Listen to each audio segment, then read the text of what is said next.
This podcast is part of the C-Suite Radio Network, turning the volume up on business. Welcome to the Business Power Hour, hosted by Deb Creer. Join us as Deb talks with her guests, experts in their fields, as they share real-life stories and techniques to power up your business. Good morning, good morning. I am Deb Creer, and I am passionate about giving professionals the tools that they need to make themselves and their businesses as successful as possible. And today, we have one of my favorite things in the world to do. We have a repeat guest. I love it when I have guests on again because all of my guests have such great information. Even though the program is an hour long, sometimes we don't get anywhere near through what we need to. And more importantly, things change. We need updates as to what's happening. And my guest today was actually on July of 2015. So holy cow, it has been a long time since we have chatted. So Jason, welcome to our program again. Hey, it's great to be back and catch up. And it's been 4+ long years. So I know. yeah, it's always fun to be back on people's shows like that long and catch up and just see it. Because a lot of podcast shows, I went back a couple years ago and looked at all the podcast shows I had been on since like 2013. And I'd probably only say 60% are still there as a number, right? Yeah. So it's a lot of podcast shows don't make it. And even the shows, there were a decent amount of shows that had over 100 episodes that still didn't make it. Oh, yeah, so, yeah. We just celebrated 500 last week. So that is very cool. And it's because I have such fabulous guests, and it makes it so much fun. But, let's just jump in. So let me tell people just a little bit about you, and then we really will delve into this. So Jason Treu is a chief people officer and leadership expert who works with managers, employees, and business owners. He provides coaching, workshops, keynote speaking, and other training services. Jason spent 15 plus years in leadership positions working with industry changers such as Steve Jobs, Reed Hastings, who's the Netflix CEO, and Mark Cuban. He's the best-selling author of Social Wealth, which has sold more than 60,000 copies. More than 25,000 employees are using his culture and team-building game, Cards Against Mundanity. I think I said that right. So please join me again in welcoming Jason to our program. Welcome, Jason. Hey, thanks for having me on the show. And it's great to be back again. Great. Well, as we said, a lot has happened since you were on last. But tell us again how it is that you got to doing this as your passion in life. Well, like everyone else that's doing anything entrepreneurial, or really almost I think anyone today doing anything, it's a windy road, right? I started out in law school, getting my master's in communications and decided that I just didn't love it. And then went out west during the tech gold rush. So I got to work with a lot of great people back in the, late 90s, early 2000s. And so that was really opportunistic to be in a place where really was just a hotbed of thinking rare times in your life are you ever going to trip over super smart people and great organizations across the board. And then, as the time evolved and I had other organizations and working, I just felt like I loved working with people and solving problems, but the politics and other challenges always got in the way, and personality difficulties and dealing with boards and lack of transparency. And it just seemed like that it was just better that I start to try to look to do something on my own. And so I just did it as a side hustle, right, and eased into it, and then worked on a book as I was doing this. And so then it sort of just evolved over time. And then, as every business does, my business evolved from doing business coaching to doing executive coaching, leadership, right? And then it's doing a lot of teamwork and team building, and also working with a lot of HR people and business owners. So it's just been fun. And it really is something that so many people can use, whether it's in, your personal life, a lot of what you talk about is very important for, dealing with dating, and relationships, things like that. Also, obviously, your businesses, if you have employees, if you are an employee, volunteering, leading teams as we volunteer. Sometimes that's one of the hardest things to do. I always love it if you have to work with people who go, well, I'm not paid, you're not paying me to do this. And so they're obviously doing it as a passion in many cases, but sometimes, it is tricky. And so it is about building teamwork and having really that cohesion that ties everybody together. And in this day and age, it's very difficult. And I love your book. I reread it again, Social Wealth. And it was interesting because, of course, we're not talking social wealth as in how many Facebook friends do you have? How many LinkedIn connections do you have? It's your overall social wealth. So tell us a little bit more about this because, as I was rereading the book last night, it's just fascinating to me. Yeah, well, I mean, it's about creating deep, meaningful relationships with people and then tapping into those relationships and the people behind them, right? Your indirect network. And end of the day, your social wealth is determining everything in your life, right? Personally or professionally. It's all about relationships because we don't do anything by ourselves. And now we're more dependent than ever on other people. And so your ability to create those relationships and build them quickly and with a lot of depth and meaning and being able to tap into them is really difficult today because everything's so quick, right? Transient, right? Everyone wants to see the highlights. No one wants to share. And also our social communication, emotional skill sets are the lowest they've ever been in being developed. Right. So it makes all of this really difficult and in a time when we need it the most. And so I wanted to, the book is really a how-to book. It's not a 300-page book that gives you 1,000 different examples and stories to take it up. It's really, I created it for people, anywhere in the world, if they had it, they could be successful. And they could create it and understand why it would work and how to do it pretty quickly and understanding the things to tap into people that would work the best, whether you're an introvert, whether you're shy, whether you're socially awkward. I mean, I wrote it for more of that. And then the extroverts could take the other pieces and run with it because they already have a lot of these skills built out a little bit more. But end of the day, it's about repetitions. It's like I tell people, there are people that only go to the gym once a month and they look like they go 7 days a week. But that's like 0.001%, right? The rest of us have to go whatever amount we go is how in shape we are. Well, when it comes to building relationships with other people and especially business relationships, it's the same thing. The more you get out there and do it, the better you'll be at it. And you don't have to go out there that much, but you do enough in order to create that. And that's the things that happened, right? Because like we're on the show, 4 years later because we did something 4 years before, right? And so that's an important part of relationships is that most of the time you'll tap into these things and you won't necessarily use them for 5, 10 years or maybe 15 or 20. You don't know. And so you have to build a certain amount up and numbers do matter, right? When people tell me they don't, then I go back and say, well, you're not really being real because you have to be like Johnny Appleseed and plant a lot of seeds because you don't know what's going to sprout. And if you live with only a few people that your odds are way less successful that you're going to find your answers through those people rather than having a lot of them. Because you just never know who are the people that are going to add value to their life or that you can help as well. Right. And it was funny. I was kind of mocking Facebook and LinkedIn, as we started, but that was in one way deliberate because things like that have obviously taken away our ability to have those deep relationships, and so people do get caught up in, I must be well connected because I have 3,000 connections on LinkedIn. Okay, how many of those people do you actually know? How many of them would respond if you called them or emailed them?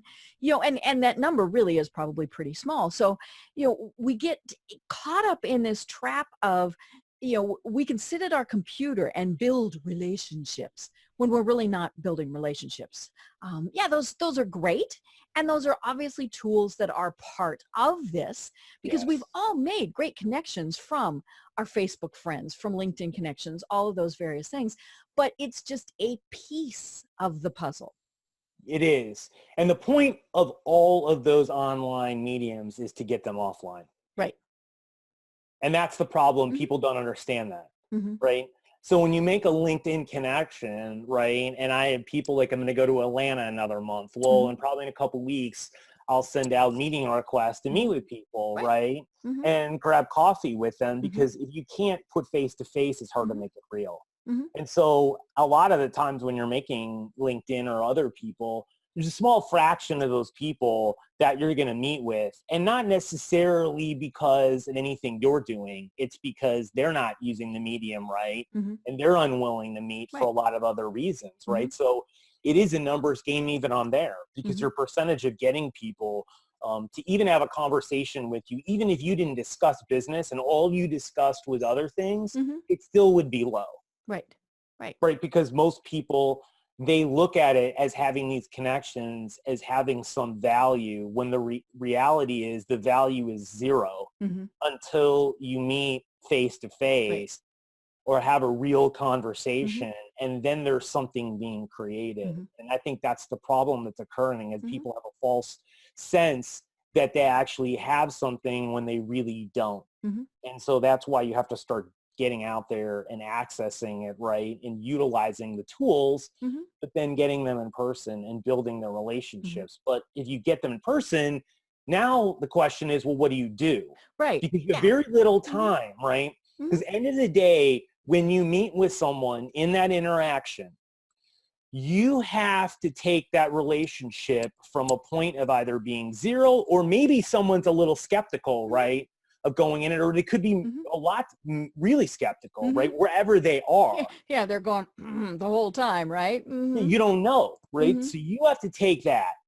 and really put it so it is probably on a scale of 1 to 5, or, you know, for it being, or 0 to 5, right? And instead of on the negative side, on the positive side, you probably got to take that relationship to a 4 or a 5 to have any chance to do a next step with that person. Right. That bar's that's a pretty high bar that people walk into, that they don't really realize is what they're required to do, because that person has a whole set of people they're dealing with in their life. And you have to get into either their inner circle, which is a high bar, or pretty close to it, for them to want to interact with you again and put enough urgency the next time you reach out to make time for you. So what the question people always have is, how do I do that, and how do I get there, right? And if you don't, well, then that's why you're not having success in your business, in your personal life, right? Because they all bleed together. Right. And it is about that conversation that you have with them. And in doing it the way that deepens that relationship. You know, and it was funny when I was reading your book last night, of course, one of the things that we should never say to somebody, but we always say to somebody is, so tell me what you do. You know? And of course, there are ways to ask that without being just, you know, tell me what you do. You know, and so it now we're not talking, you know, the TMI type of questions, you know, even if it's a first date, you know, but it is questions designed to know a little bit more about them.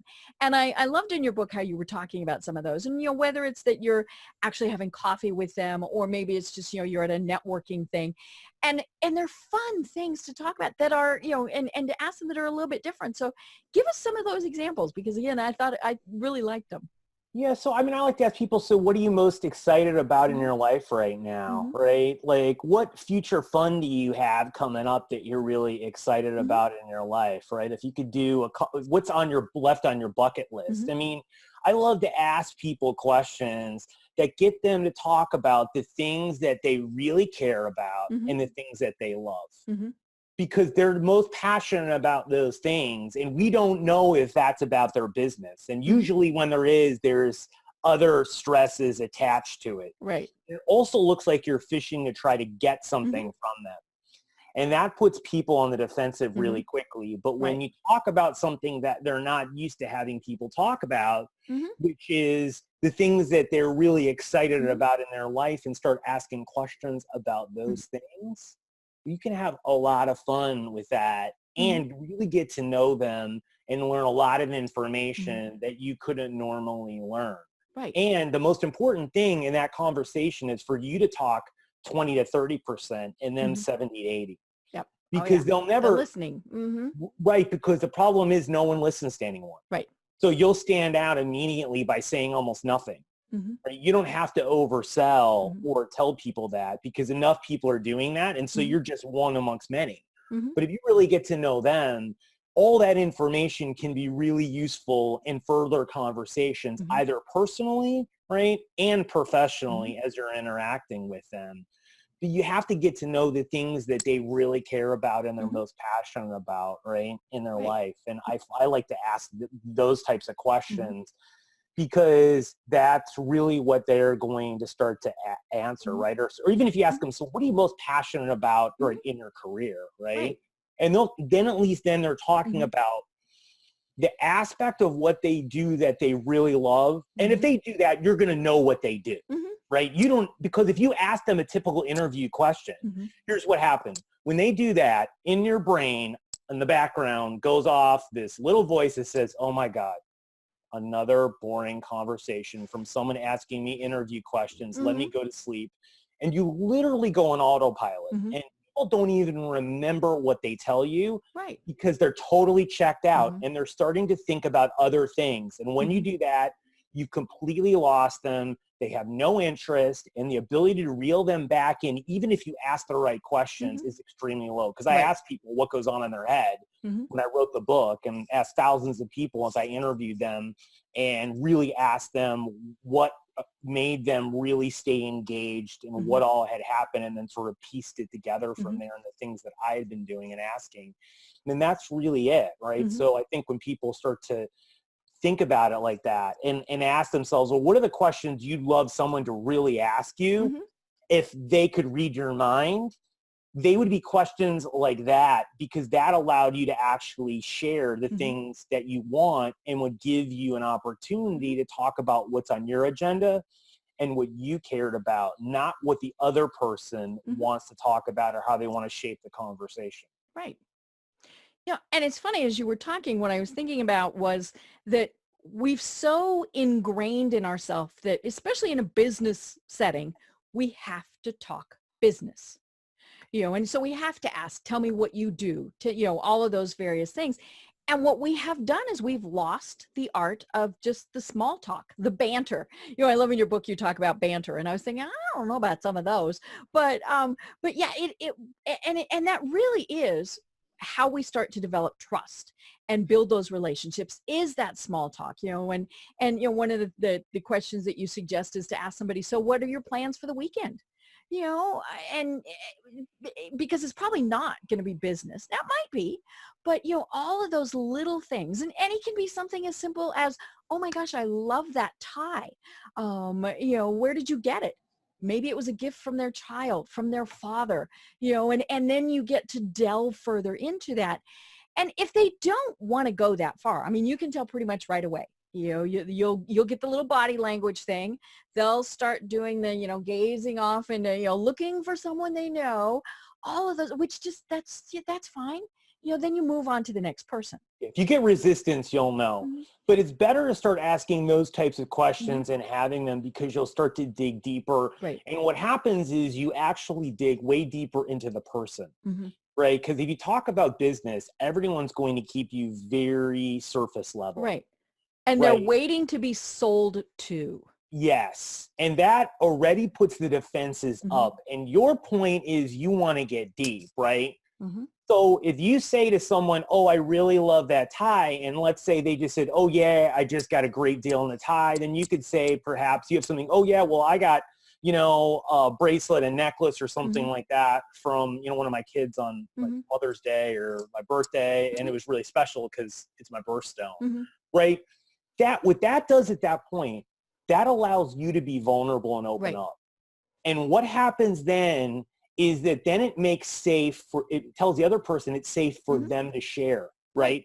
So although they may not have shared and said anything meaningful, anything of any substance or depth, it allowed you to do it, which makes it significantly higher the next question you ask, you're going to get a much deeper answer from, right? It's psychological. If you look it up, vulnerability, people share more when they feel like it's a safe space. And often what happens is that most people, they need someone else to give them permission, right? That's why if you're around a leader or a boss, if a leader steps in a room and they immediately say to someone, if they're giving a speech, look, I need all your help. I don't have all the answers. Here's a plan, but I want your input. And you really know that that's true, right? Not some, made up thing. Your people will engage more. They will give more suggestions. They will throw things out, right? Which will make everything significantly better. But if that leader doesn't say that, most likely people will not open up and share. So all of this stuff is very strategic, and the little moves you make, it can really make a huge difference. And once you understand this stuff, it's pretty easy. We're talking about it, and it's, to explain it. But when you do it, it goes back really quickly with people, and you just keep going with it. And it's pretty obvious because 93% of communication is nonverbal. So you'll know when you start asking it whether people are going to participate or not, because you'll get that sixth sense inside, right? And you'll notice them. And if they don't, then leave and go on to the next person, right? And that's life, right? It's a numbers game when you go out and meet people. And you can't take it personally, because if you look at great salespeople, they look at it as though they talk to 30 people and maybe they sell to 3. Oh, I love that I sold to 3. But most people look at it and saying, oh, look at the 27 that didn't buy, right? They're focusing on the wrong thing. So that's another part of this whole challenge, is that we have to get off of because we make stories in our head. Those people don't want to talk to us because we're boring, we're awkward. When the reality is, it's probably that they are worried about something. They felt like they have to get home. They're nervous, right? All these things that have zero to do with you or anything that you said or anything else. And the stories and the false narratives we make up about the world around us cause us more problems than really any other single thing. And we do. I mean, the second it's not exactly what we expected, we make up, to fill that in. They didn't like me. They, all of those various things. And it could be that, there's, and usually is that there is something so unrelated that, you're never going to know about it. But that's where maybe getting that little vulnerability in there is good. And it gives them the option to open up. It allows them to possibly say to you, look, I'm sorry if I'm distracted, right? I'll have people say to me, like, I have to get home because, deadlines or my kids need me or something else. And you know what? Then you've eliminated everything, because now they're telling you, but until you're vulnerable, no one's going to open and share that with you typically. Because they're embarrassed, or they're feeling like that's awkward, or that's and it's not business. Yeah, exactly. So all of that stuff, it makes it really difficult for people to do it. So that's the key in a lot of these things. Try to find ways to open people up and start sharing. And often it requires you to take that first step, because if you wait around for other people, you're going to be waiting the rest of your life. And you really are going to be missing out on a lot of opportunities and things that are beneficial for you. And especially if you're an introvert, or you're shy, or socially awkward, right? You've got to use every opportunity, because those are the ones that'll help you. And you'll have to do less like numbers, because you'll get a lot more out of the interactions you currently have. And if you are, an introvert and or uncomfortable in this situation, whatever, when you've turned it back where they're doing the majority of speaking, it's a lot easier. Obviously gonna, but it is tricky, because we're not quite sure what to share and how to share it. And as you said, it's, kind of I'm not going to ask somebody to share something that I wouldn't share myself. And I think maybe that's the easiest way to think about it. So, it is, what are you doing this weekend? Or, maybe I'm, picking something and they're like, what? Oh, my cat got near me and now I have cat hair on me, and so then they can talk about pets that they have, or, as you mentioned, you've got the bracelet from your child, all of those various things. So it is still kind of a superficial level. But, if you just met them, you're certainly not going to ask the really in-depth, detailed questions. It's, it's kind of, would you walk up to somebody right away and say, would you marry me? No, you still have to develop that Yes, especially if you're one-on-one with people, but Right. it allows you to inch deeper in, and you can get a lot deeper once you have a wedge and the door is open, right? So if someone asks you about a pet, and they talk about their pet dog, saying, oh, how long did you get that dog? Where'd you get it, right?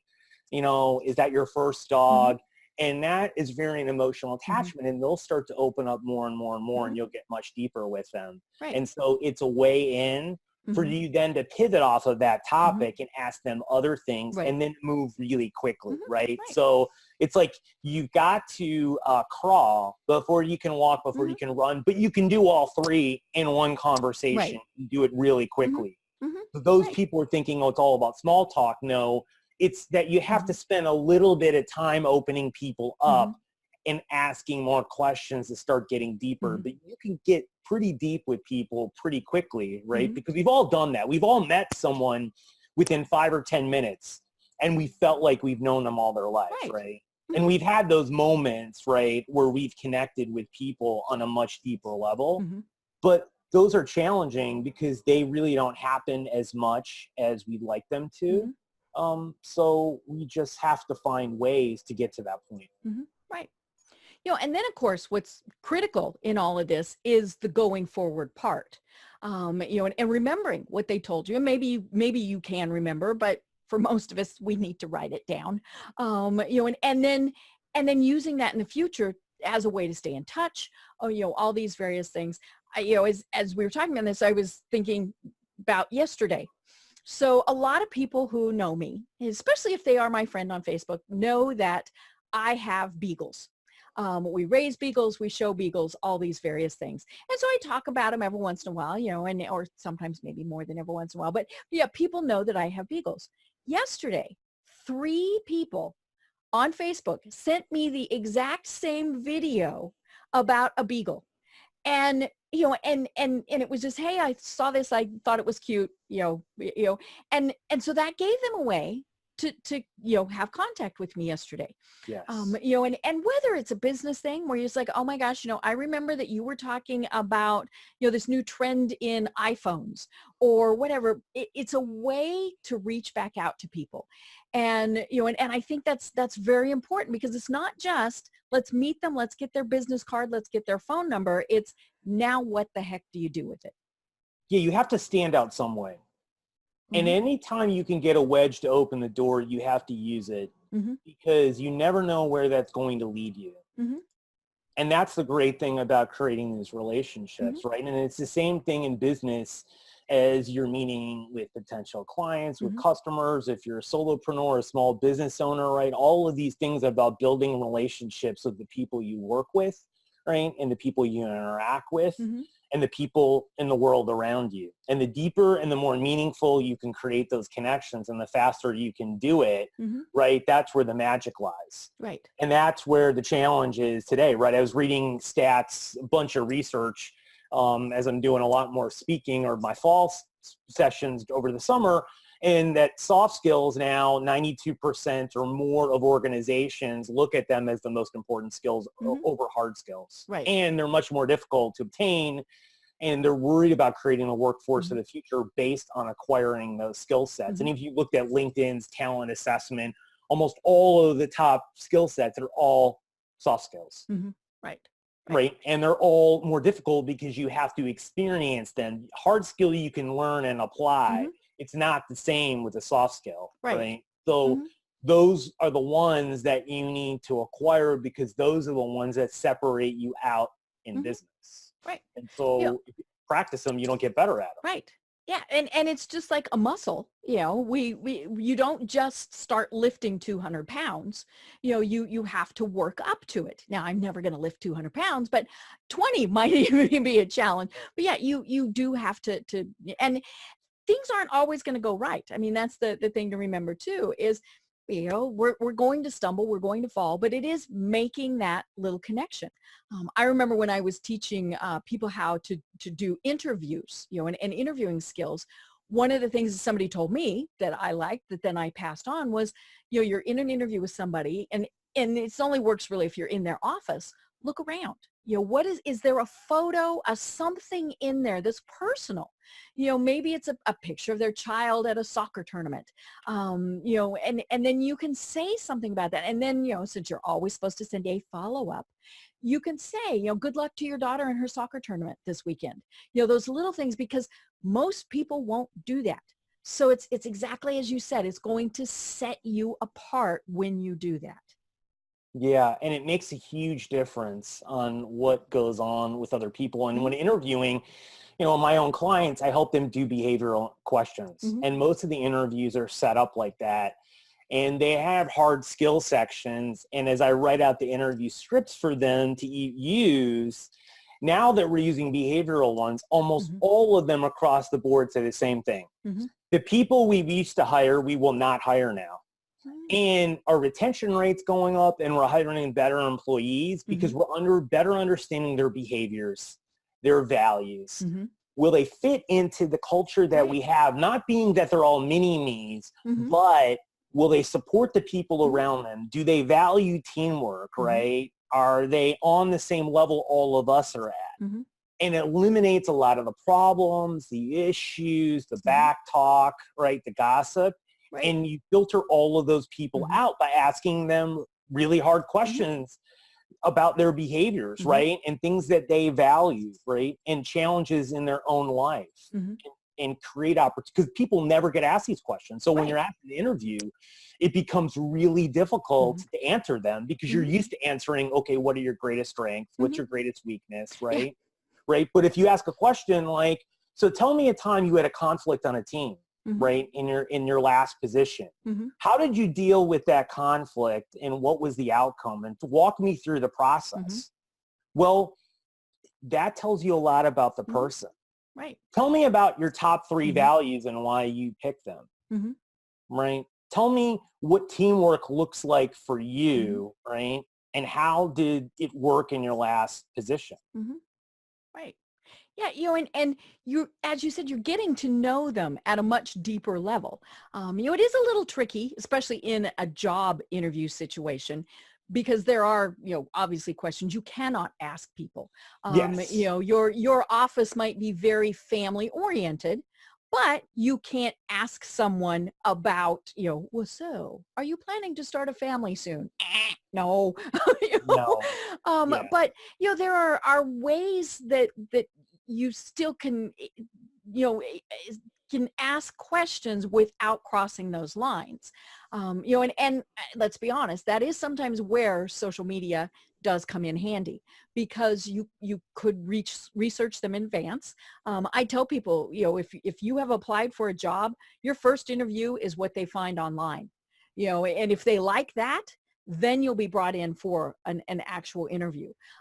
So they're looking at your Facebook profile. They're looking for, obviously LinkedIn, and it's okay to put some personal things in there too, without, again, divulging too much. But, it's all part of that. And, maybe it's not a job interview. Maybe it's a potential client. Maybe it's just, hey, business associates. It's okay to have gone to Facebook, to look at all these various things. I just always tell people, let them know, hey, I saw on your Facebook page that you just went on vacation. Oh my gosh, sounds great. Tell me about it. Because you don't want them to think you're stalking them. So go ahead and say, I saw on Facebook that you did this. Or, I actually was talking to a delightful woman yesterday about her LinkedIn profile. And she recently went on a mission in South Africa, and it changed her life. Changed how she's going to be doing business, all of these various things. And I said, you know what? I would put something like that on LinkedIn. And because it is very much a part of her. So now you don't need to go into detail, but you can, it is okay to put that on LinkedIn. So yeah, we can do a lot of research in advance, because then we can ask those questions that are going to take us to that next level. Yeah, and I think that's really important. And I think it's the same thing when it comes to building great teamwork, right, with the people that have teams in their own businesses, or even building relationships with your clients and or partners and the people inside of their business, right? I mean, you've got to find ways to open them up. You've got to find ways to really get to know them in depth, right? And, a couple years ago, I started to do research because one of the most challenging thing is, how do you build great teams, right? People always talk about culture, and people talk about teamwork and team building. And I thought to myself, okay, well, let's really delve into it. And I found the biggest problem is that when you ask successful people that build large businesses or really successful or running large teams, they have a very difficult time explaining how they did it. It's very ad hoc. And oftentimes when they go to the next thing they're doing, they are unable to replicate what's going on because they haven't developed the science behind it. Right. It's more of a true art, and it is a lot of circumstance and other things that created all of these things up. And that was a difficult thing I found, right? Even the research was very haphazard across the board of how do you actually engineer this, right? Because I feel like it's anything in business. If you can't replicate it, if you can't operationalize it's not real, right? Because then it's just like willy-nilly. And that's what I felt like a lot about this. And I feel like now, even having these conversations with people that are in charge of large organizations and doing it, you'll get 50,000 answers from 50,000 people on how to do it. Right? There's very little consistency across the board. And as I started to look into it, I thought, well, what we do in our personal life is the same thing we should be doing in our business life, because we're all people. Right. And what I started to find in the research was that all of these team building exercises, we were talking about this before, and all these teamwork things are all predicated on you feeling a high level of trust with people, that you would walk through walls for them, and vice versa, and that deep emotional connection with them, that you know them and they know you. And that is the magic sauce, right? Is to recreate that feeling. But the question is, how do you do that? And how do you do that really quickly? And I think that's really the place where people need to think about in their own business, because that is how you're going to do that with anyone you come in contact with, whether inside your business or outside of it. And one of the things that I came across when I was doing this was I read this article in the New York Times, and it's about a woman who fell in love, and she went to a bar, and she used these questions that she was going on a date with, and asked them, and they ended up getting married. And so I was really intrigued to go and say, well, what are these questions, right? Because that's a natural thing that you would click on it.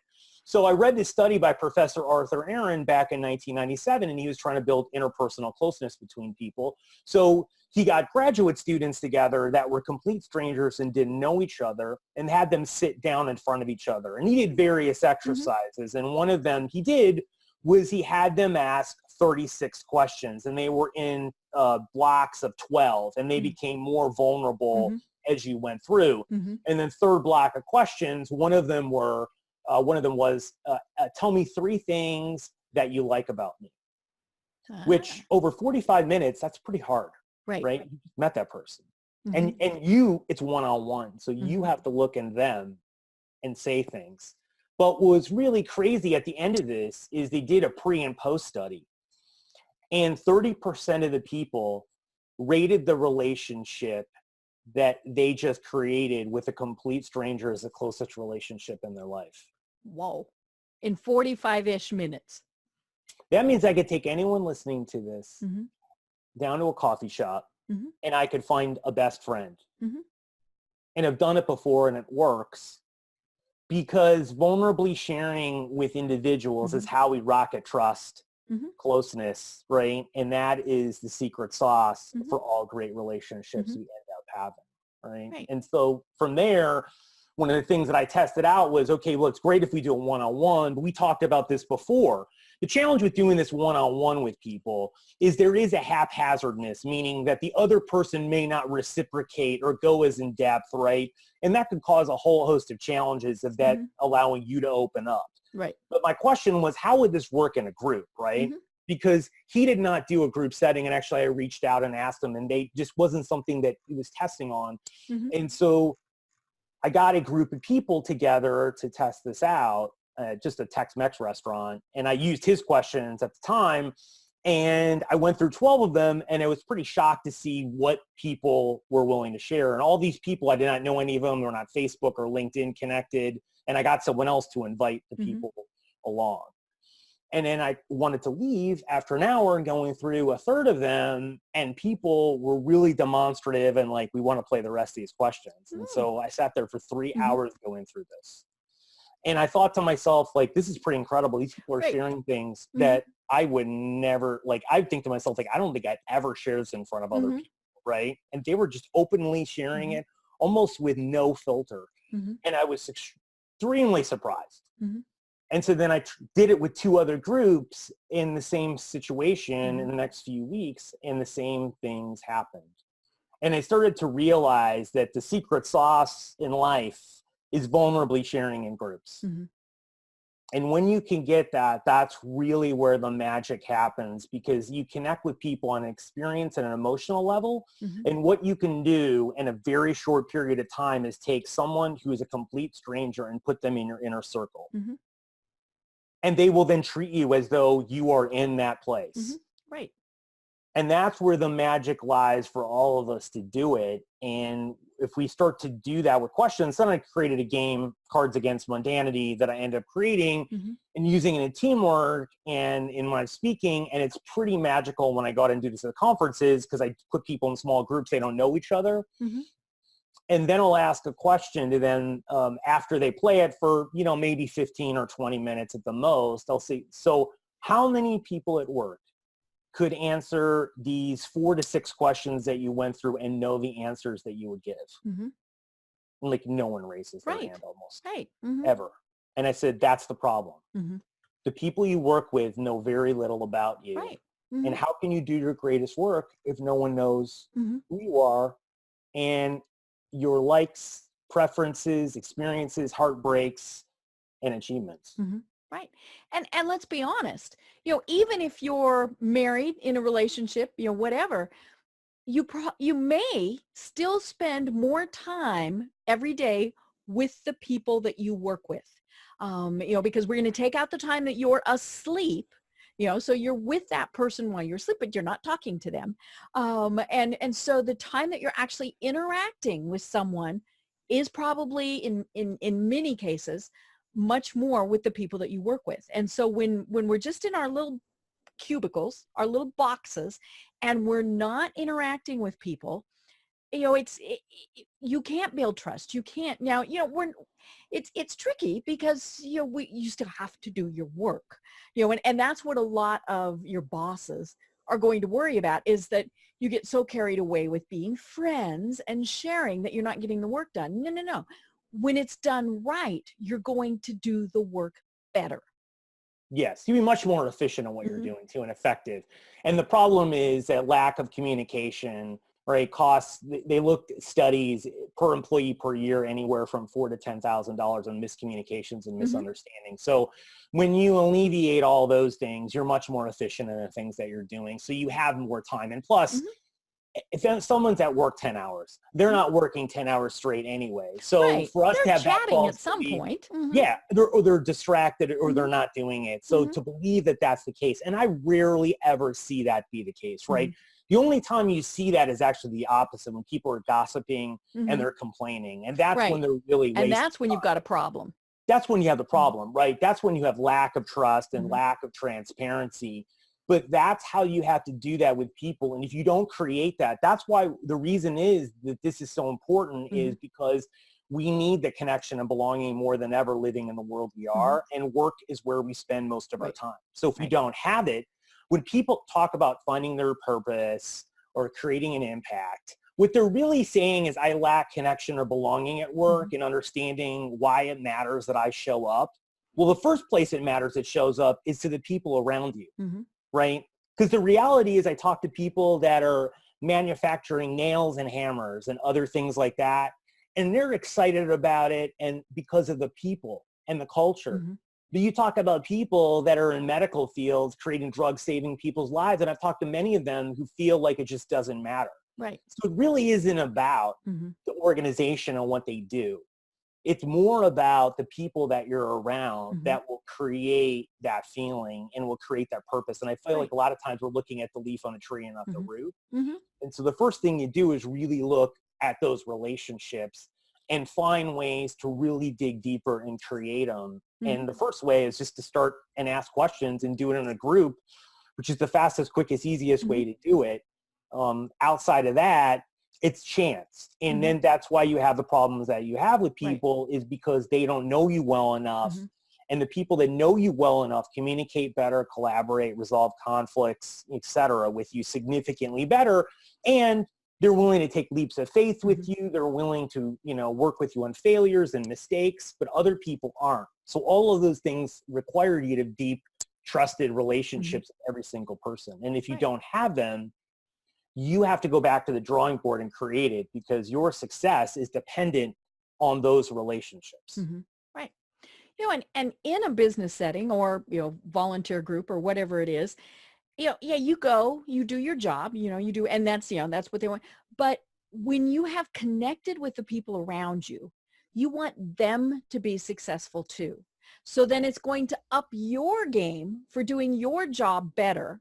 And it just kind of feeds and does all of that. And so it's not just, I'm going to go, I'm going to do my job. I'm going to, put my little widgets in this box and leave. It's like, well, no, I really care that Jason has, is successful too. So what can I do to help Jason become successful? And, and that's really where that all ties together. And, I love the concept of this game. And we were talking before the program about how this works because, I read through the cards last night and my first thought was, I'm not sure I'd want to answer some of these. But what you pointed out is exactly what you just said.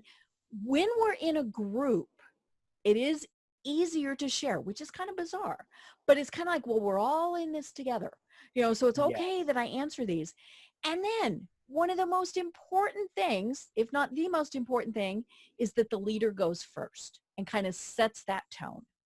Yes, because it shows you that it's okay.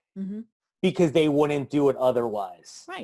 Right. And it's the same thing. What happens is that whenever you have a failure or a challenge, if the leader goes and says, look, we're having some challenges. Look, I'm not infallible here. There's things I need to work on better. And I don't have all the answers. And together we can figure it out, but individually we can't. Right. If someone said something like that, and you were in that group, think about how you'd respond better than if the person said, we got to get our numbers up, right? We got to figure this out. You haven't been doing your job. Everyone here hasn't been doing their job, right?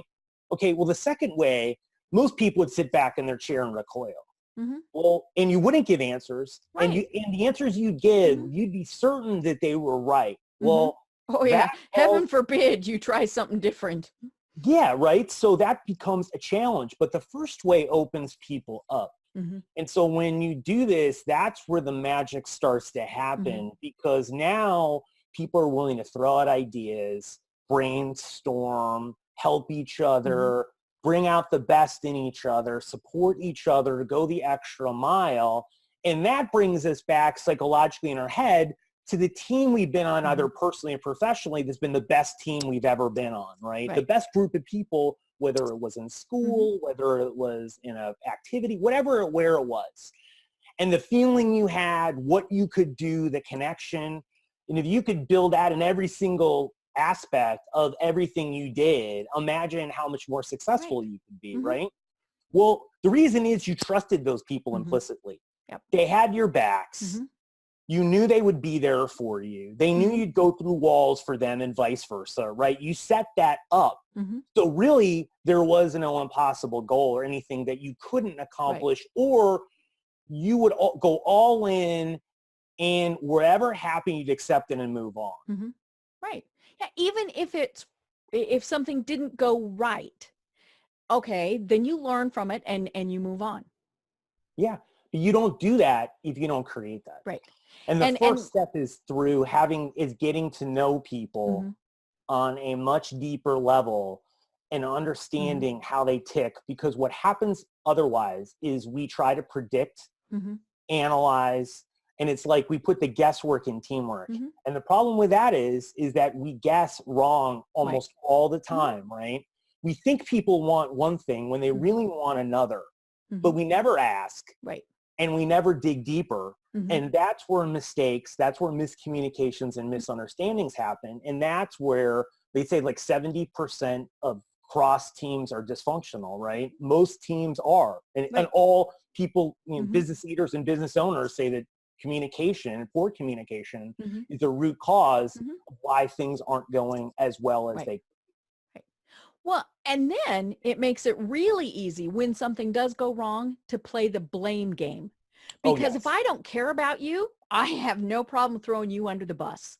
And we don't take responsibility, all of those various things. And accountability is key to being mm-hmm. successful. Right. Because then you dig deep into the role you played. Mm-hmm. And when you do that, the other person will. Mm-hmm. And then you can actually get to the root cause of mm-hmm. what went on. Right. And then you can experiment with it. And Navy SEALs do that after every mission, right? Mm-hmm. They all get together and they ask themselves the question, what was, our goal, right? Mm-hmm. What was the actual, what was the intended? Did we do well? Mm-hmm. What didn't we? And what can we do better next time? Mm-hmm.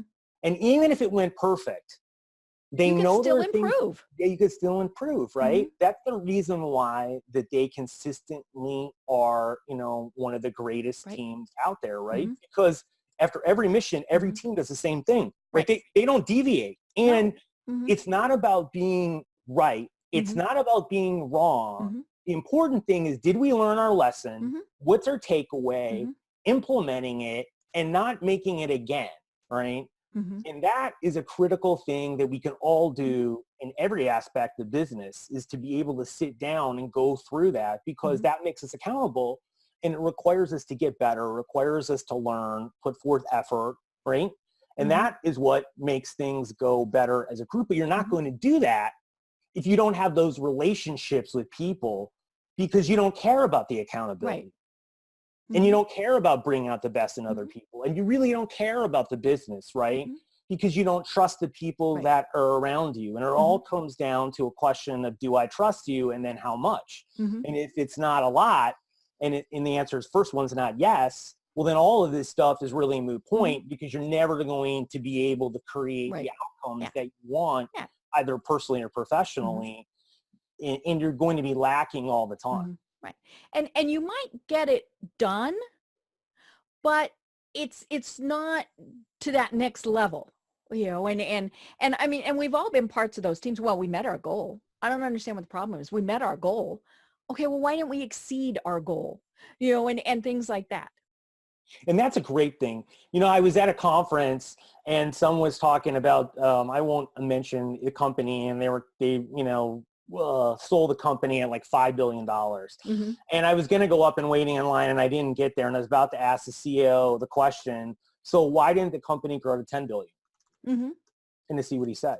Right. Because the reality is the problem is that in general, it probably comes down to culture, mm-hmm. teamwork, mm-hmm. right, values, and the behaviors that are exhibited internally that mm-hmm. did not allow the company to grow even more mm-hmm. than it currently did. And mm-hmm. those are questions we need to ask and dig deep, because those are the things that ends up mm-hmm. the difference, right? Because culture, teamwork, right, that's what executes the business strategy. Mm-hmm. The greatest strategy won't work without mm-hmm. it, right? And so the other thing that's interesting too, so people are thinking, oh, I'm not sure if this plays out in the real world. They've done a lot of experiments with pilots, with doctors, with nurses, mm-hmm. with teachers, where they put the best of the best together, mm-hmm. and they've looked at patient safety, success, client satisfaction, mm-hmm. profit, revenue, And very rarely do the best teams actually outperform the teams where one of those people handpicks the rest of the people they work with based on experience, right? Because that experience allows them to trust each other, do things they normally wouldn't do, operate at a different speed. So having the greatest brain power, right? So I just tell people this all the time. You can hire the greatest team ever, all A players. That doesn't guarantee you anything other than having A players. Right. Look at sports. Sports is a good example of that. You get the best quarterback, the best pitcher, the best whatever. Doesn't make a difference. Look at the NBA now. They had the NBA All-Stars, right, just played in a tournament across the world, and they got 7th place. Right. I mean, that should never happen. No. But the problem is that they aren't working together, and the competition's getting greater. So they're going to have to work exceptionally harder and take a look at it, and their commitment level has to be much different than it was before. Right. Right. And that's the high bar today for everyone to have to do. So that's an advantage for every business out there, really. It's your ability to tap into your people and get the most out of them. It's not having to hire the best people or having people perform at this insane level for you to do great things, right? I mean, I see all the time, small businesses of 3 to 5 people outperform people 25, 50, 100, or 200 people, right? And that's not unusual to do that, right? It may seem like that, but it really isn't if you tap into the potential, because most of those organizations are getting very little out of their people. Right. Well, and I think one of the biggest problems is that we settle for average, and whatever it is in our life, personal, professional, whatever it is, it's like, okay, that'll do. That's all right. And yes, that works, but don't we all want to be better? I mean, don't we, and whether it's your relationship with your kids, your spouse, whoever, you all of these various things, you want to, let's be honest, we want to make more money. So don't you want to do better job? All of these various things. Let's not settle for average. Yes, but that requires people to be vulnerable, because one of the problems a lot of times with small business owners is that the people who own the business won't get out of their own way. Right. Oh, yeah. And this happens all the time, right? I have a client here where we're dealing with that too. The person who's number 2 in the organization is really the person to lead it. And the person who owns it is having a hard time stepping away and doing a role rather than managing the business. But the problem is, but the problem is actually the numbers don't even work out, but they don't even want to look at that. They're trying to interpret it and cast a different net.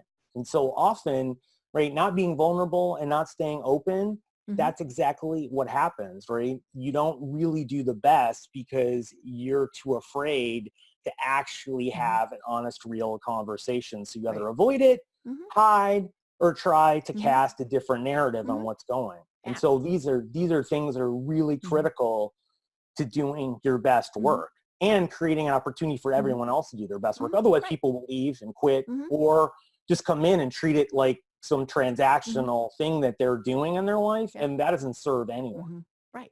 Yeah, I was just thinking that the people who are really good, who are really motivated, if they go in and everybody else is, they're going to leave. They'll stay for a little bit, but when they discover that no, this is not, and they leave, or they lower their standards, which is the sad thing. Yeah, because at the end of the day, everyone working in a small business, you want every person in there to want to be the CEO of the company and be thinking like that. Yep. Right? Because that means they're stepping up, they're stretching themselves, they're wanting to get better. And the best thing for you is actually to have a business where you don't even go there anymore, except be essentially chairman of the board, right? Yeah. That's really what you want, because what is that? It allows you to start another business, right? Yep. And that allows you to create something significant in different avenues and to enjoy things and try new things yourself. But you can't if you stifle people and you're not willing to get out of the way and let other people step up and really have their opportunity to shine. But that all requires you to do a lot of different things, which starts with being vulnerable and honest with yourself. Yep. and trusting that the people you Yes. work with are going to do it. And so that brings in the, empowerment, all of those words that we hear and we go, mm-hmm. It means actually doing it. Yeah, and you have to create the environment where you get to know them so you're willing to trust them Mm-hmm. too. And that's why you have to get to know all the people Mm-hmm. at a really deep level. And today there is no separation between work and home. Right. It is the same. Mm-hmm. And you need to get to know the people and what makes them Mm-hmm. tick, because they're in your company or you're working with them as a client or a partner. And that knowledge is the key to unlocking that relationship. Right.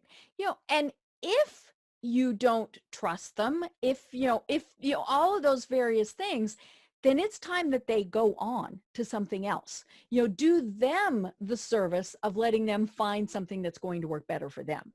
And of course it comes back to what we were saying in the start. Hire the right people to start with, but things change, or all these various things. But yeah, if they're not the best person, go ahead and let them go. It's okay. You're doing them a favor also. You are, because the worst people to have in your company, which are the hardest people always to let go, are the people that perform really high but Mm-hmm. don't buy into the vision and values. Right. They go and they do their job. Yeah, and they could be the number one salesperson, right? But then they do whatever they want and they treat Mm-hmm. people like crap, and you let them in there because you're afraid the company's going to fall apart, Right. but it will, Mm-hmm. because everyone else wants to leave, Mm-hmm. right? Or you have liability or other Mm-hmm. things going on because you're an ability to lay boundaries and enforce them with other people. Yep. And either have the person come back in line or not. Mm-hmm. But that requires, again, you to be vulnerable, have Mm-hmm. hard conversations, and create the environment where you can have that conversation with that person and other people can as well. Otherwise, these things happen, and that's what creators' business is more than anything else, this inability to create and foster the atmosphere and environment where these things can occur and happen. And it comes back to one word: trust. That is what it is. And trust is really the glue, right? I mean, if you look at Davos, which is arguably the most important conference in the world, their agenda this year, the top word is trust, right? How do we engender more trust? Obviously with stuff with Facebook and taking information and digital things, right? That is popping up, but it also is across the board in everything we do, because it's the precursor and the question we ask ourselves with any time we interact with anyone is, do I trust you and how much? And those two questions run through our head, and they're unconsciously they do that. And then you filter them into whatever buckets you have, and then you treat them a certain way.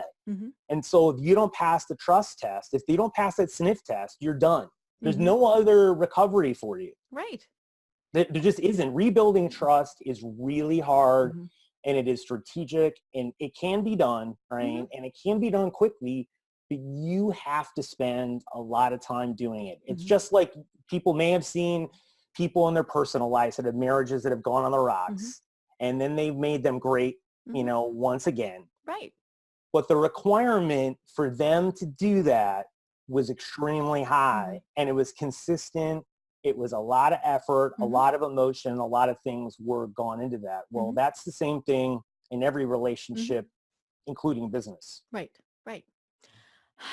Jason, we are at the top of the hour. I still have all these notes, which means we have to have you on again far more sooner than 4 years from now.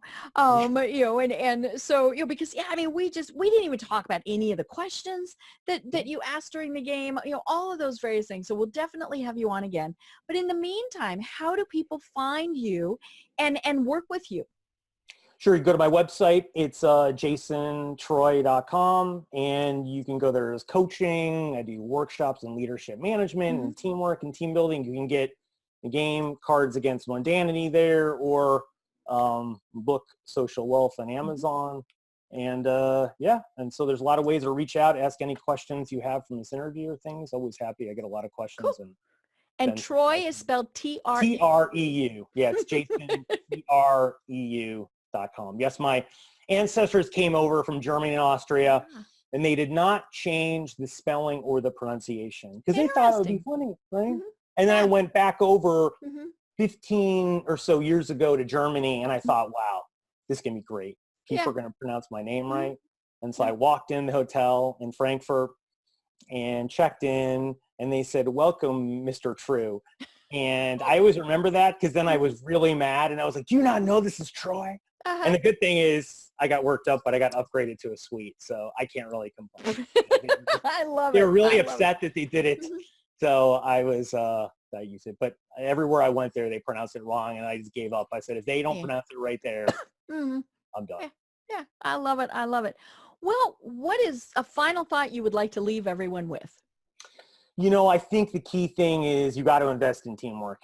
And I think the soft skills and communication and empathy and creative thinking, because that is what's going to separate you out in your business. And if you don't do that, you're going to be left behind, because with all the chaos and things that are changing, you have to get significantly better in these areas, and they're not something people are born with. And so I tell that to everyone, because that is the new requirement now, is constantly learning and getting better in the things that are the hardest for us to work on.